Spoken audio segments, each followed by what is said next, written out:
Catherine and me after our visit to the Caribbean earlier this year. Our trip was an opportunity to reflect, and we learned so much. Not just about the different issues that matter most to the people of the region, but also how the past weighs heavily on the present. Nobody is saying this out loud, but I will, because the palace isn't going to tell you.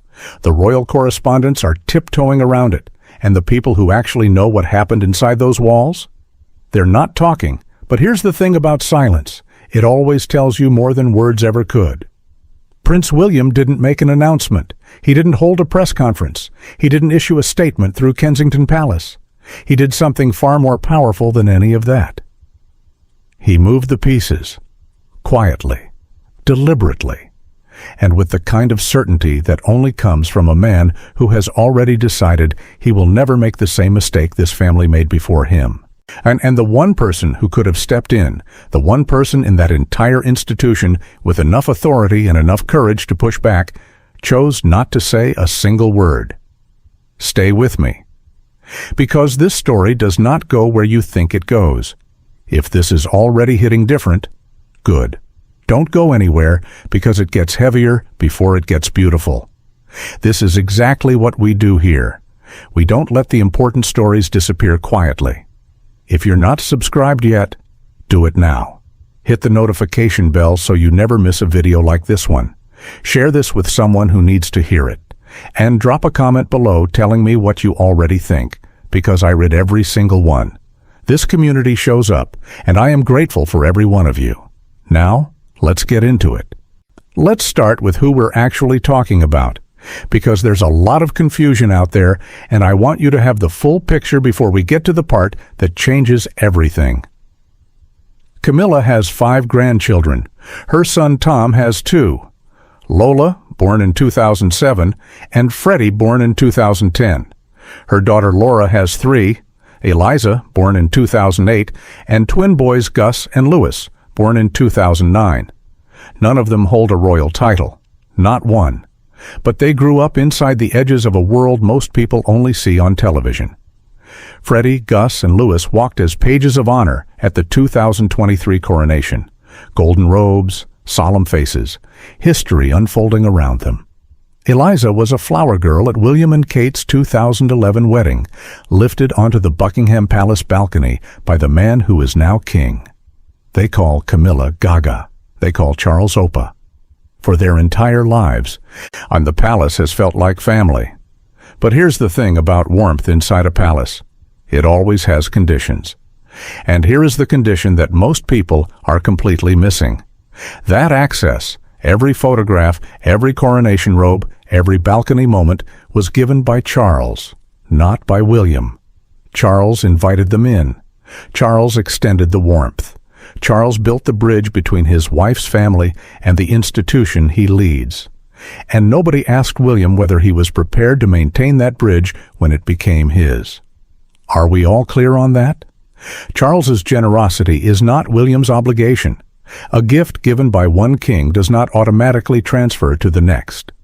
And William, patient, strategic, deeply private William, has been watching all of this for years, taking notes, calculating, waiting for the moment when it would be his turn to decide. That moment is closer than any of us realized.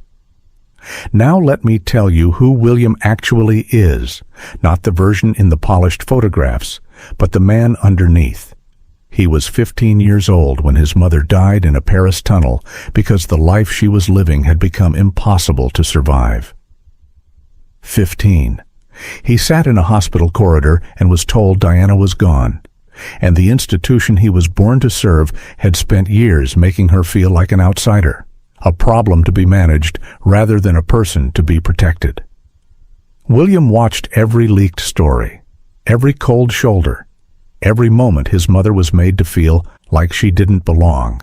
He absorbed it, and he made a decision so deep and so permanent that it has shaped every choice he has made as a father.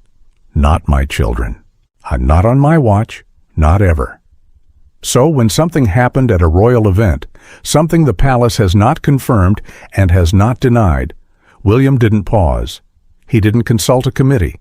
His instinct fired, and he acted immediately. Something happened. That much is clear from the people close enough to see it.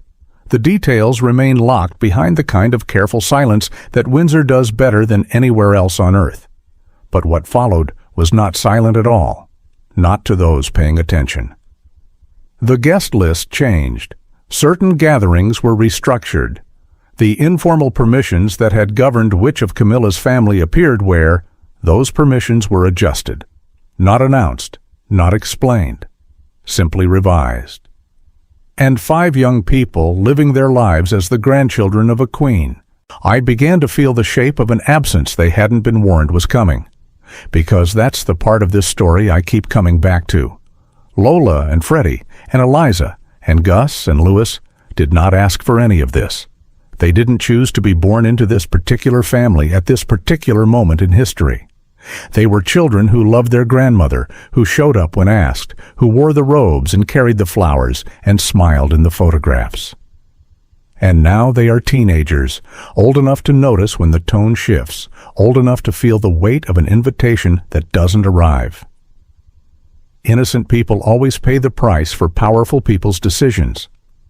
That is not unique to the royal family. That is one of the oldest and most painful truths of human life. But none of that changes what happened next. Because there was a woman standing nearby when William made his move. And what she chose not to do is the part of this story that should stop you cold. Princess Anne. Let me tell you about Princess Anne. This is a woman who has navigated 50 years of this family's most devastating internal earthquakes without flinching once. In the early 1970s, before either of them married, Anne had a relationship with Andrew Parker Bowles, the man who then chose Camilla. Biographers say Anne was heartbroken. She married quickly after, into a troubled union that eventually fell apart. And for years, she reportedly told people privately that Camilla would never be a true queen. That Anne, the one with 50 years of institutional memory and zero patience for nonsense.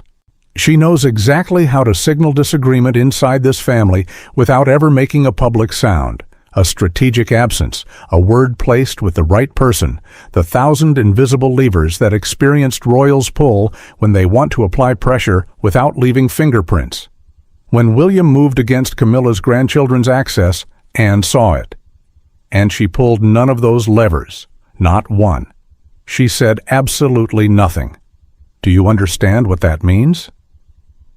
When the woman who once privately predicted Camilla would never truly belong watches William restrict her grandchildren's access and doesn't intervene, that is not neutrality.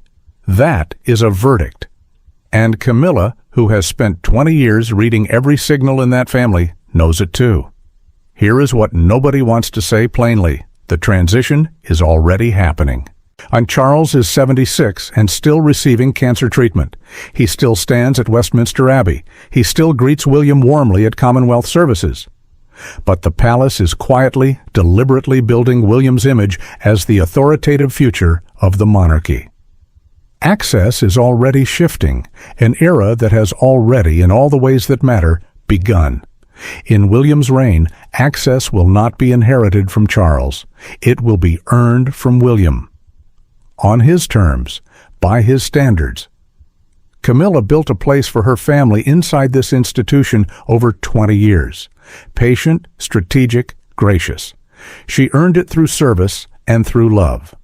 But that place was always tied to one man's protection. So, here is what I want to leave you with. Because this story is not just about royals and guest lists and palace politics. It is about something every one of us understands. No position is permanent. Access is not identity. The warmth people extend to you today is not always the warmth they are obligated to extend tomorrow.